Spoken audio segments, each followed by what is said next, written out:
are. I still remember the Kylie Kelsey quote from the story that followed Jason Kelsey's final year, that documentary, which I thought was very well done, when she talked about, I want my husband to be able to roll around on the floor with the girls and then get back up without help. And that's one of the things, is being able to get up off the floor. Right. Things like that. It's tough sometimes. And at the age of 30-something, right? Like, think about that. I understand a guy that's in his third. Like, we looked at James Bradbury last year as an 80-year-old man because he was 30 in the NFL, right? I still remember Derek Jeter when he retired. It was one of my favorite lines.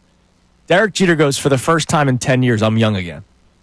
Because he was 40. And in baseball, yes, 40 is ancient. You're old, right? But when you're 40 in just everyday life, it's like, oh, wow, this guy got the rest of your life going. This guy's young. Yes. So if you're Saquon and you've had bad injuries, you're getting hit a lot, you can play at a high level and just decide that you're done. I don't blame any player for doing that. Remember, the third year, I think, look, after the next 2 years, really the money is sort of dummy money, even the way Howie structured it.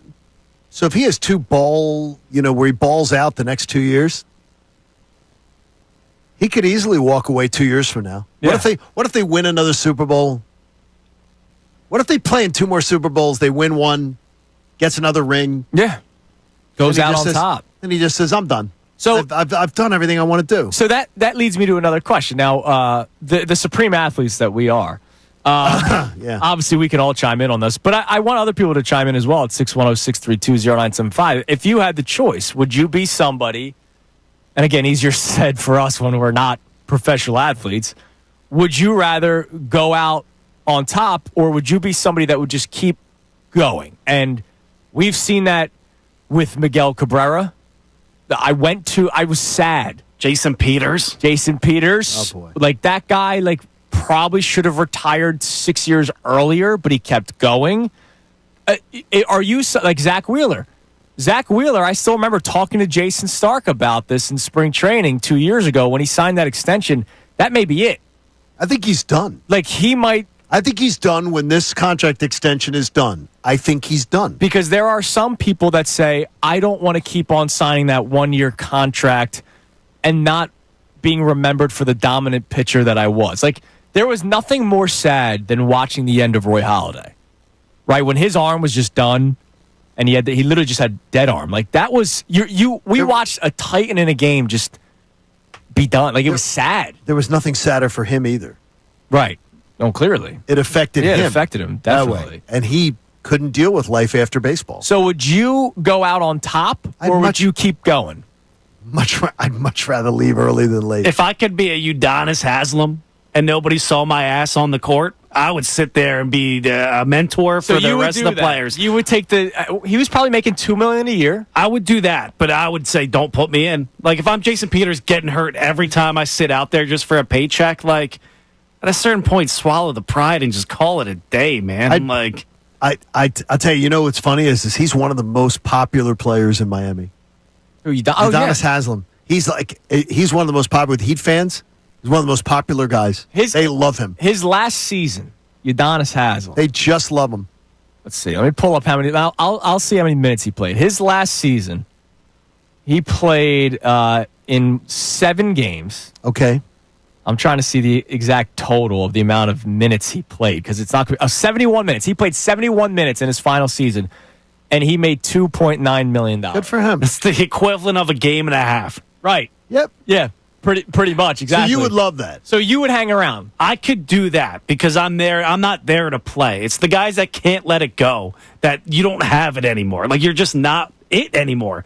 Haslam probably knew I can't sniff playing anymore, but they want me here for an ulterior motive. They want me here to lead these guys along, get them to be a championship player. I could do that, but I'm not being a guy that hangs on too long. Are you last person to leave a party?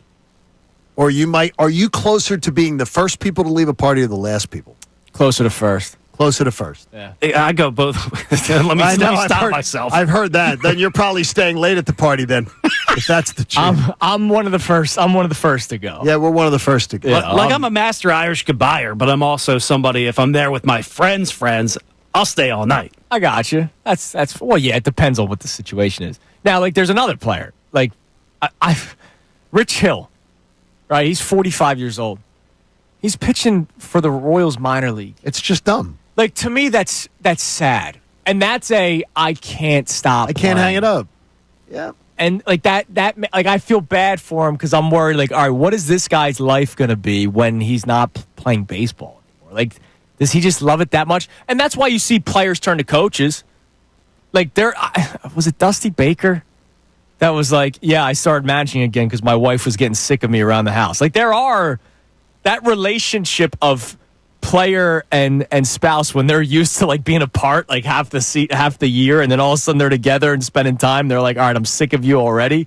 Like that is there. How could you guys sleep at night though? Could you sleep knowing you saw good football in you, like a Barry Sanders or a Saquon in this case? Well, that's or the thing. would Like, you rather just use it all? Calvin Johnson, like he had plenty of good football left in him. I could have told you Calvin Johnson, like what from watching his college career, and just knowing his mentality. Calvin Johnson never loved football that much. He was talented at it, but football was always a vehicle for what he wanted to do in life and how he wanted to be. And that's fine. Like, he never was like football, yeah. Calvin Johnson, it was a career, it was a job, it was a skill set. But here's the thing: at least he played and played hard and played well. Played hard. He was like a great teammate. Anthony Rendon, right, has the exact same mentality, but he's not a great teammate. But he doesn't play. No, he's not a great teammate. Yeah. Hey, seriously. He's horrible. He would have made a great six. All right, so if you guys want to chime in on that, you can at 610-632-0975. We'll check our text messages and calls coming up next. But also, we have early betting lines, Johnny, on every Eagles game this season. Maybe you'll put some bets in now. Oh, my gosh. They're not the favorites in every game. Hey, everybody. Thanks so much for checking out the 97.5 The Fanatic YouTube channel. Thanks for watching our videos. We'd ask you to like and subscribe and check out everything we've got going on at the station. We love having you a part of the family.